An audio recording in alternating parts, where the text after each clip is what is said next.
Hello दोस्तों, आज के क्लास में आप हिंदी के कवि रामधारी सिंह दिनकर जी का जीवन परिचय पढ़ेंगे।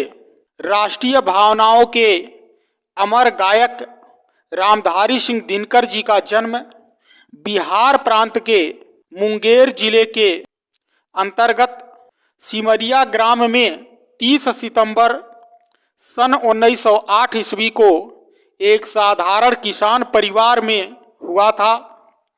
सन 1933 में पटना कॉलेज में बीए की परीक्षा उत्तीर्ण करने के पश्चात इन्होंने कुछ दिनों के लिए उच्च माध्यमिक विद्यालय में अध्यापक का कार्यभार संभाला।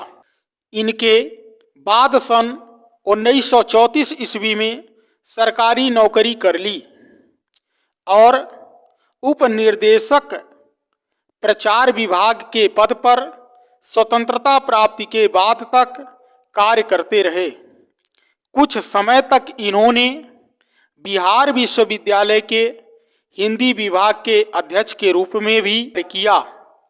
सन 1952 ईस्वी में इन्हें राज्यसभा का सदस्य मनोनीत किया गया। तभी से दिल्ली आकर रहने लगे।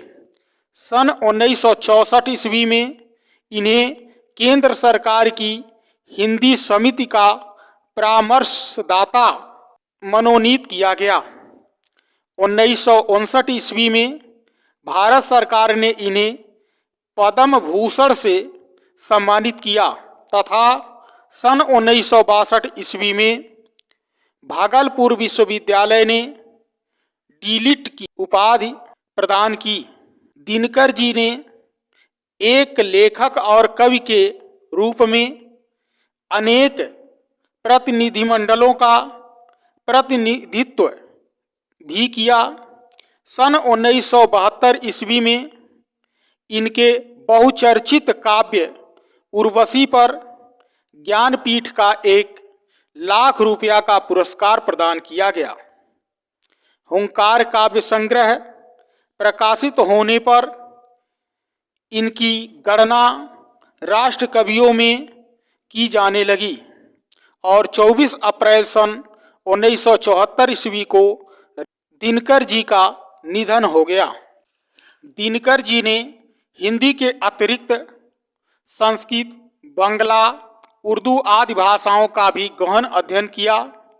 दिनकर जी ने एक कवि के रूप में अपेक्षाकृत अधिक ख्याति प्राप्त की, परंतु फिर भी गद्य की विभिन्न विधाओं पर इनका समान अधिकार था। दिनकर जी ने गद्य के क्षेत्र में हिंदी साहित्य की अपूर्व सेवा की। इनके प्रसिद्ध ग्रंथ संस्कृत के 4 अध्याय को साहित्य अकादमी ने पुरस्कृत किया। इन्होंने काव्य, संस्कृति, समाज जीवन आदि विषयों पर बहुत ही उत्कृष्ट लेख लिखे। इनकी प्रखर गद्य लेखनी से निबंध, यात्रा साहित्य और बाल साहित्य की अनेक अनुपम रचनाओं की धरोहर हिंदी साहित्य को प्राप्त हुई। आलोचना संबंधी साहित्य में भी दिनकर जी ने अपनी मौलिक प्रतिभा का परिचय दिया। इनके आलोचनात्मक ग्रंथों में भारतीय एवं पाश्चात्य समीक्षा सिद्धांतों का सुंदर ढंग से विवेचन हुआ। एक कवि के रूप में ये भारतीय साहित्य के इतिहास में सदैव के लिए अमर हो गए। राष्ट्रीय भावनाओं पर आधारित कविताएं हिंदी के कारण ये राष्ट्रकवि के रूप में विख्यात हुए।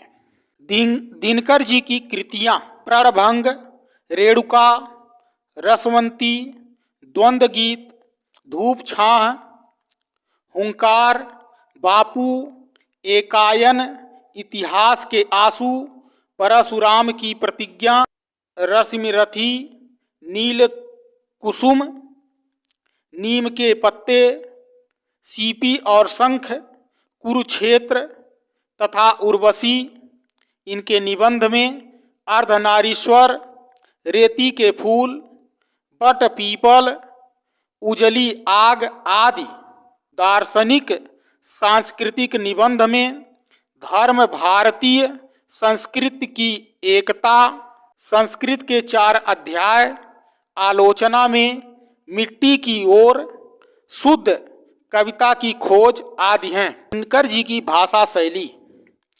दिनकर जी ने अपने गद्य साहित्य में शुद्ध, परिकृष्ट, परिमार्जित और साहित्यिक खड़ी बोली का प्रयोग किया है। उनकी भाषा विषया अनुरूप और भाव अनुरूप बन पड़ी है। उसी का परिणाम है कि जहाँ पर गंभीर विषयों का विवेचन किया गया है वहीं भाषा संस्कृति निष्ठ है। यथा सांस्कृतिक के 4 अध्याय जैसे गंभीर विवेचनात्मक रचनाओं में दिनकर जी की भाषा संस्कृत निष्ठ है।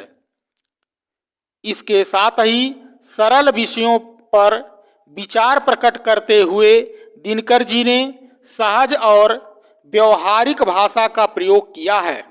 इस प्रकार दिनकर जी की भाषा में ओज, माधुर्य और प्रांजलता और बोधगम्यता के दर्शन होते हैं। हिंदी साहित्य में दिनकर जी का स्थान के रूप में अगर देखा जाए तो दिनकर जी हिंदी साहित्य जगत की विशेष निधि हैं।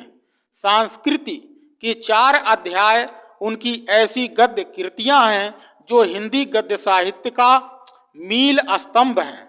दिनकर जी मानवता के पोषक तथा शोषण के विरोधी हैं। अपने साहित्य के माध्यम से इन्होंने समाज, संस्कृति और धर्म में व्याप्त रूढ़ियों का खंडन करके जनमानस में सच्ची राष्ट्रीयता का भावना भरने का प्रयास किया। राष्ट्रीय भावनाओं पर आधारित इनका साहित्य भारतीय साहित्य की अमूल्य धरोहर है।